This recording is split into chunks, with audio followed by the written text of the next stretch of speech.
La jupe de cette femme a été relevée, la laissant à moitié nue au milieu de la rue, et elle a crié que tout était de la faute de cet homme. Il tente d'expliquer que ce n'était pas sa faute, mais la jupe se prend dans son pantalon, le laissant en plein dilemme. Les autres femmes présentes considèrent également l'homme comme coupable et tentent d'aider la femme à cacher son corps. Tandis que la femme dit que l'homme est malade, alors elle va appeler son petit ami. Le petit ami s'approche rapidement, demande ce qui se passe et enlève son costume pour aider sa petite amie à se cacher. Il fait ensuite face à l'homme avec colère, lui demandant s'il n'a pas honte, en lui montrant ce que l'homme a fait à sa petite amie. Il continue à essayer d'expliquer que ce n'était qu'un accident, que son petit ami a tout faux. Mais l'homme ne le prend pas au mot et se bat avec lui, affirmant que sa petite amie mérite une récompense pour l'humiliation que le garçon lui a fait subir. Le garçon prend la parole et dit qu'ils peuvent s'arranger et qu'il paiera la jupe de la fille. Il sort l'argent de sa poche pour le donner à la femme, mais son petit ami lui répond que cette somme ne suffit pas à payer la jupe, prévenant qu'elle ne porte que des vêtements de marque. Le garçon lui demande de se calmer, en donnant tout l'argent qu'il a à l'homme, afin de payer la jupe de sa petite amie. Mais avant qu'il ne parte, la fille veut récupérer sa jupe et quand il la prend, les trois femmes commencent à le traiter d'effronté, lui ordonnant de partir immédiatement. Effrayé, le garçon s'en va, craignant de recevoir davantage de reproches pour quelque chose qu'il n'a pas fait. Lorsqu'il est loin, le petit ami veut savoir si elle va bien, et la fille lui répond que oui, mais qu'elle était très gênée dans la rue. À un autre moment, la femme utilise son même plan, qui consiste à épingler sa jupe au pantalon de la personne derrière elle, afin de lui soutirer de l'argent dans une arnaque. Mais de loin, le garçon a pu voir qu'elle mettait son plan à exécution, réalisant que la femme est une escroc, tout comme son petit ami. Elle ne se rend même pas compte qu'elle est observée, et continue sa farce, criant pour son petit ami, et demandant de l'aide. Il apparaît rapidement, enlevant déjà son costume pour cacher sa petite amie à moitié nue. Elle lui dit que l'homme a déchiré sa jupe, et de la même manière, le petit ami commence à devenir agressif, se demandant ce que cet homme fait là avec sa petite amie. Le garçon tente d'expliquer qu'il ne pense à rien, que c'était juste un accident.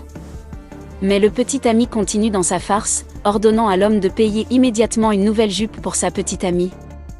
Il continue à dire qu'il n'a rien fait et que ce n'était pas volontaire, mais il dit qu'il va payer la jupe de toute façon, que tout ira bien.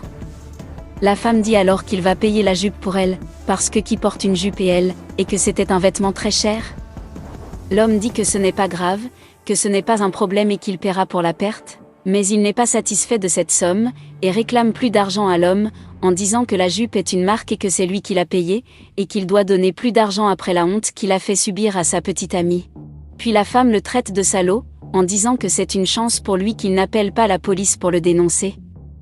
Et le petit ami, utilisant la même méthode, crie à l'homme de sortir de là, en faisant semblant d'être très nerveux. Lorsque l'homme s'approche, le garçon l'interpelle, voulant savoir ce qui s'est passé. Mais l'homme a peur d'être à nouveau accusé, et demande à partir immédiatement.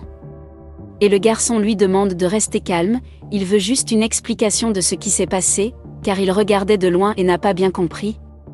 L'homme résume l'histoire, racontant qu'il faisait la queue et que la jupe de la femme est tombée devant lui, alors elle l'a accusé et a appelé son petit ami.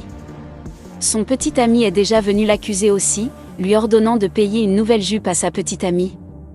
Le garçon dit alors qu'il le croit, car le couple lui a fait la même chose, et il est sûr que les deux sont des escrocs. Et l'homme est stupéfait d'être tombé dans une arnaque.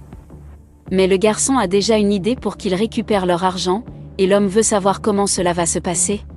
Plus tard, la queue est grande au même endroit, tout le monde est là à attendre, et la femme attend que quelqu'un lui donne le coup. L'homme s'approche d'elle, attire son attention et lui demande si elle se souvient de lui, mais elle répond qu'elle ne se souvient pas de lui.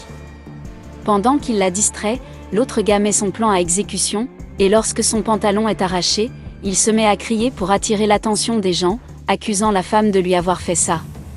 Tout le monde s'en rend compte, et la femme commence à être désespérée, disant qu'elle n'a rien fait de tel. C'est alors que son petit ami l'aborde, voulant savoir ce qui s'y passe. Et l'homme dit que le petit ami devrait mieux s'occuper de sa propre petite amie, car elle a arraché le pantalon du garçon. Et quand le petit ami va chercher la satisfaction du garçon, il veut savoir pourquoi il fait des bêtises là-dedans. Le garçon prend rapidement la parole, disant qu'il doit payer son pantalon. Mais toutes les personnes présentes ne croient pas qu'il s'agit d'une escroquerie, affirmant que la femme devra payer le pantalon du garçon. Oui. Effrayé, l'homme demande à tout le monde de rester calme, change d'avis et dit qu'il va payer. Le garçon commence à le bousculer, lui demandant tout l'argent qu'il a dans ses poches, tandis que l'homme lui demande de rester calme.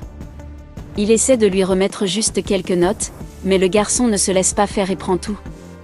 L'autre homme, qui observe tout, lui ordonne de montrer le portefeuille, en disant qu'il doit avoir beaucoup plus d'argent que cela. L'homme prend le portefeuille, mais décide aussi de raconter ce que le couple fait à cet endroit. Mais le garçon dit que lui-même va s'expliquer, il tire la jupe de la femme, montrant qu'elle reste sur ce trottoir avec sa jupe détachée, essayant d'extorquer tous ceux qui passent par là. Le petit ami dit qu'il peut expliquer cela, voulant ne pas avoir de problème, en disant que ce n'est pas ce qu'il pense. Et les gens sur place ne croient pas le couple, ils deviennent assez nerveux avec la révélation de la vérité des escrocs. Les deux hommes se remercient mutuellement de leur aide et reprennent leur argent, sachant que le couple n'escroquera plus personne après cette leçon. L'homme remercie le garçon pour son aide, car s'il ne se présentait pas, en plus de ne pas récupérer son argent, il serait toujours accusé d'avoir harcelé une femme, et il ne peut remercier que le garçon pour cela.